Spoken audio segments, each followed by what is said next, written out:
नमस्कार मेरे प्यारे दोस्तों, स्वागत है आप सभी का हमारे YouTube चैनल गरिमाइश में। जितने भी लोग सिविल सेवा की तैयारी कर रहे हैं, यह आर्टिकल आप लोगों को ज़रूर प्रेरणा देगा। इस आर्टिकल को ध्यान से सुने, क्योंकि यह आर्टिकल जो है उमुल खेर नामक एक IAS ऑफिसर द्वारा ही लिखा गया है और इसमें वे अपनी व्यथा और अपनी पीछे की पूरी कहानियों को किस तरीके से उनके पूरा का पूरा एक आपको असिस्टेंट कमिश्नर जो कि भारतीय राजस्व सेवा में हैं बनने तक का इनके पीछे का जो संघर्ष लगा है, कितनी कठिनाइयों का सामना किया, उन सारी चीज़ों के बारे में बताती हैं। और मुझे पूरा विश्वास है कि आपको ज़रूर इससे प्रेरणा मिलेगा, इसलिए इस आर्टिकल को ज़रूर सुनिए। आत्मसम्मान व आत्म अनुशासन से सब कुछ पाया जा सकता है। झुग्गी के बच्चों को पढ़ाकर घर चलाया, फुटपाथ पर सोई, पिता से विद्रोह कर घर छोड़ा, लेकिन पढ़ाई नहीं छोड़ी। उमुल खेर इनका नाम है, असिस्टेंट कमिश्नर भारतीय राजस्व सेवा दिल्ली में है। आइए यह क्या लिखती हैं, थोड़ा सा अब इनकी जुबानी हम लोग देखने का प्रयास करते हैं। ये उन्हीं की कलमों द्वारा रचित है। आगे की जो भी चीज़ें मैं पढ़ने जा रहा हूँ। मुझे IAS बनकर दिखाना है, यह वादा जब मैंने खुद से कर लिया तो कठिनाइयों से जूझने की ताकत मिलने लगी। 28 की उम्र तक पहुँचते पहुँचते मेरी बॉडी में 16 फ्रैक्चर हुए।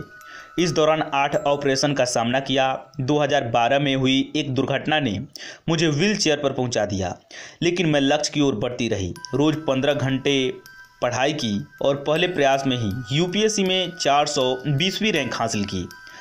असिस्टेंट कमिश्नर की जिस कुर्सी पर आज बैठी हूँ, उसके लिए कितना संघर्ष किया, यह सब फ्लैशबैक की तरह चित्रित होने लगता है। आत्मविश्वास, आत्मसम्मान व आत्मानुशासन से सब कुछ पाया जा सकता है, बस आपके प्रयास में कोई कमी न रहने पाए। राजस्थान के पाली में अजैले बोर्ड डिसऑर्डर नामक बीमारी के साथ मेरा जन्म हुआ। इस बीमारी से हड्डियां कमज़ोर होकर हल्का झटका लगने से भी टूट जाती हैं।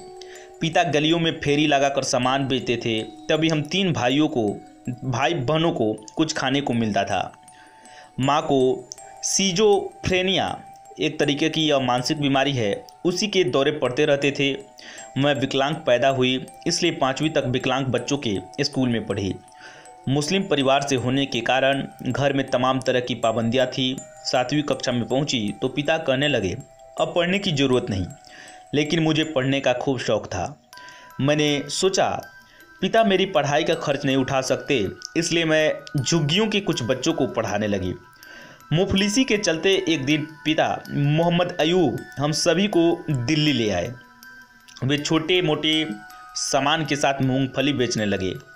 मैं भी पिता के साथ फुटपाथ पर काम में उनका हाथ बढ़ाने लगी। अक्सर हम फुटपाथ पर ही सो जाया करते थे। मैंने पढ़ाई जारी रखी। एक दिन मेरी माँ चल बसी। पढ़ाई को लेकर वे हमेशा मेरा सपोर्ट करती थी। पिता ने दूसरी शादी कर ली तो सौतेली माँ 8वीं कक्षा के बाद पढ़ाई छोड़ने के लिए रोज़ लड़ाई करने लगी। वे कहती थी कि लड़कियों के लिए 5वीं 7वीं तक की पढ़ाई बहुत है, इससे आगे पढ़ाया तो वे बिगड़ जाती हैं। सौतेली माँ चाहती थी कि मैं घर का काम करूं, सिलाई कर कुछ कमाऊं। 2001 में निज़ामुद्दीन के पास झुग्गियाँ हुआ करती थी, वही मेरा बचपन भी था। एक दिन सभी झुग्गियाँ तोड़ दी गई तो हम बेघर हो गए। परिवार के लोगों ने रहने के लिए दूसरी जगह ढूंढी, लेकिन मैंने साथ जाने से मना कर दिया और अपनी पढ़ाई जारी रखने के लिए त्रिलोकपुरी में एक खोली ले ली। तब मैं 9वीं क्लास में थी। खोली का किराया व पढ़ाई का खर्च निकालने के लिए आसपास के बच्चों को 8 से 10 घंटे ट्यूशन पढ़ाने लगी। ये बच्चे मजदूरों, रिक्शा चालकों व दिहाड़ी करने वालों के थे, इसलिए बहुत फीस मिलने की उम्मीद नहीं थी। एक बच्चे के 50 से 60 रुपये मिल जाते थे। दिल्ली में खोली लेकर एक लड़की का अकेले रहना किसी खतरे को न्योता देने जैसा था। मेरा एक ही सपना था, IAS बनना। इतनी गरीबी के बीच रोज़ाना संघर्ष करते हुए भी मेरा मन पढ़ाई में कितना लगता था, इसका अंदाज़ा आप लगा सकते हैं। 8वीं क्लास में मैंने स्कूल में टॉप किया तो स्कॉलरशिप मिलने लगी। टॉपर होने से 2008 में अर्वाचीन स्कूल में दाखिला मिल गया। वहाँ 10वीं में मुझे 91 तो 12वीं में 90% मार्क्स मिले। इसके बाद 2011 में दिल्ली यूनिवर्सिटी से साइकोलॉजी में दाखिला लेकर छोड़ दिया, क्योंकि इसमें इंटर्नशिप होती थी। मैं इंटर्नशिप करती तो ट्यूशन कैसे पढ़ाती, इसलिए इंटरनेशनल रिलेशंस विषय में ग्रेजुएशन किया। JNU में पढ़ना मेरे लिए टर्निंग पॉइंट रहा। जेएनयू से एमए के दौरान मेरिट कम मीन्स स्कॉलरशिप के तहत मुझे 2000 रुपये महीना मिलने लगा। साथ ही हॉस्टल में जगह मिली और मेस का खाना भी। जेएनयू में कई देशों में दिव्यांगों के कार्यक्रम में भारत का प्रतिनिधित्व करने का मुझे अवसर मिला तो मैं दक्षिण कोरिया गई। 2012 में एक सड़क दुर्घटना ने मुझे व्हीलचेयर पर पहुंचा दिया। अस्पताल में रहने से ट्यूशन छूट गई, लेकिन हार नहीं मानी। जेएनयू के इंटरनेशनल स्टडीज स्कूल से एमए करने के बाद एमफिल पीएचडी में एडमिशन ले लिया। 2013 में मैंने जेआरएफ क्रैक कर दिया तो मुझे 25,000 रुपये प्रति महीना मिलने लगा। इससे मेरी गरीबी दूर होने लगी। 2014 में जापान के इंटरनेशनल लीडरशिप ट्रेनिंग प्रोग्राम के लिए मेरा चयन किसी सपने से कम नहीं था। बीते 18 साल में सिर्फ 3 भारतीय ही इस प्रोग्राम के लिए चुने गए थे।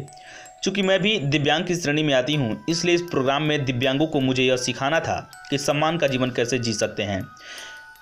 एमफिल के साथ मैंने जेआरएफ भी क्लियर कर लिया और जनवरी 2016 में पढ़ाई के साथ आईएएस की तैयारी शुरू कर दी। पहले प्रयास ही में मैंने सिविल सर्विस की परीक्षा पास कर 420वीं रैंक हासिल की। मैं विकलांग पैदा हुई, विकलांगता को अपनी ताकत बनाते हुए सफलता की सीढ़ियाँ चढ़ती गई। मेरा लक्ष्य तय है, मैं दिव्यांग लड़कियों और महिलाओं के उत्थान के लिए काम करूँगी। मेरे परिवार ने मेरे साथ जो किया वह उनकी गलती थी। मेरे पिता रूढ़िवादी थे, शायद इसलिए मेरा विरोध करते थे। मैंने परिवार के सभी सदस्यों की गलतियां माफ़ कर दी। अब मैं पिता को हर तरह की सुख सुविधा देना चाहती हूं। तो फ्रेंड्स, यही था इस आर्टिकल में। मुझे पता है कि इस आर्टिकल से आपको ज़रूर थोड़ा बहुत प्रेरणा मिली होगी। प्रेरणा मिली हो तो वीडियो लाइक ज़रूर कीजिएगा और अपने दोस्तों के पास भी इस आर्टिकल को ज़रूर शेयर कीजिए, ताकि उनको भी इसे कुछ सीखने को मिले और जीवन में आगे बढ़ने का एक तरीके से उनको प्रेरणा मिले। नमस्कार, धन्यवाद।